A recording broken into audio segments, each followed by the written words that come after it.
big takeover bid from Elon Musk. 5,420 a share, funding secured by the world's richest man. And we have Dan Ives, Wedbush securities analyst, here to break it all down for us. Dan, news of the day here. What's your quick take? What's your hot take on this story? I mean, quick take is this is not just some side project. I mean, this is corporate raider style.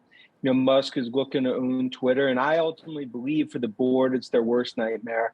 Back against the wall, they either accept this bid or go around the globe looking for another one. But ultimately, the Twitter story that we've all known, I think that clock just struck midnight. Dan, why is it their worst nightmare? Wouldn't a Twitter owned by a guy trying to change the world, whether it's rockets and EVs, isn't that good for the platform? Oh, it's very good for the platform. And I think that's how many individuals would read it. For the Twitter board, okay, the fact that now Musk is basically looks to be, and we believe when the soap opera ends, will own Twitter. I mean, that's why it's their worst nightmare. And I think also it showed they try to play nice in the sandbox, give them the board seat, cap them at 15%. And like we've talked about, Brian, like this was really the start of a Game of Thrones. And now, I mean, this is really a get out of the popcorn time because Musk is not going away. And obviously richest person in the world, you know, he could clearly buy Twitter. And we probably believe a handful of debt financing here. Street will debate ultimately the next steps. But for Twitter's board, you know, this I think this really puts the feet to the fire. And Dan, let's talk about some of this popcorn that we should be eating here, because this is meta. That's the word I'm using to describe the situation. You have Elon Musk, who got in trouble with the SEC for tweeting, and now he's about to buy the media company under which that occurred. You know, in the old days, I was talking about this with Brian, you would have the billionaires buying up newspapers, but now we have a billionaire buying up, well, the modern incantation, or you know what I'm talking about here, the modern form of this. I'm just wondering, when you put it all there, is there any kind of regulatory crackdown that could happen? I mean, the SEC must have a say with regard to the ongoing probe here, I would think. Yeah, it's essentially a modern day Gilded Age in terms of what's happened here. And I mean, I think it's one where, look, there's a host of regulatory issues for Musk to navigate. You know, clearly on both sides of the pond, you know, both, of course, in the Beltway as well as EU, this is one that will have many hearings, you know, before it gets done. And look, for Twitter's board, it comes down to fiduciary responsibility in terms of looking at the bid, and obviously it would be an all cash bid. They have to finance it by about 15, 20 billion of debt.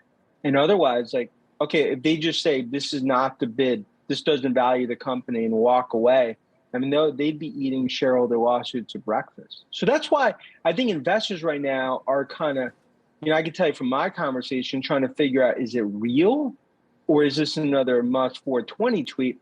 Obviously, the filing is much more real, and this is a legit corporate raider story. And the fact that Musk being a corporate raider for Twitter is not something that was on anyone's radar in 2022. Dan, isn't this a major time, if you are a Tesla bull, to hit the sell button? Now, we're not saying longer term. You know, we're not saying that Tesla's not going to continue to shake up the automaker, but you have a person here that has been instrumental in bringing Tesla to where it is today, now trying to be leading a social media platform. How does that not distract Elon Musk and everything he's trying to do at the company? Yeah, and it's a great point. And I think knee-jerk stocks down because, okay, some will assume that he'll have to sell Tesla stock. I believe he'd use it as collateral rather than sell it just for that point. But in terms of the balancing act, I mean, look, I would not expect that Musk is going to be CEO of Twitter. I think he'd obviously have to do some sort of coalition, some collaboration, bring in other experts to ultimately run Twitter. And look, that balancing act, but just go back. I mean, with SpaceX, it was viewed, you cannot do SpaceX and Tesla at the same time. That's impossible. Clearly, obviously, those have been, you know, historical successes. So I think investors continue to kind of see what Musk has done. And it's hard to go against that as he's had that golden touch. But no doubt, the knee-jerk reaction today will be negative for Tesla because of some of those worries, Brian. Yeah, I'm just wondering how this affects some of the other social media components or stocks, because we have seen Twitter largely absent from the congressional circus that surrounds big tech, most likely because of their size, but they are an important news organization. In my opinion, probably one of the greatest news tools out there. I'm just wondering, is there some kind of blowback to be seen from that potentially? Oh, I mean, clearly the worry is that now Musk inserts himself in that freedom of speech political firestorm, which of course could have other impacts, whether it's Tesla and SpaceX and other. And look, and that's something where, these are things where by going down this path with Twitter, and now obviously we have to see the board responds, cookie cutter, and then the next steps. I mean, this is something that there's opportunities, but there's risks that come along with it. And Twitter, regardless of becoming, we'll say, some challenges as an overall platform, no one could argue its reach. And ultimately, Musk, 80 million followers, I mean, a big part of Musk's global reach has been Twitter as a platform. But again, being that that's part of his reach, it's different than actually owning the platform.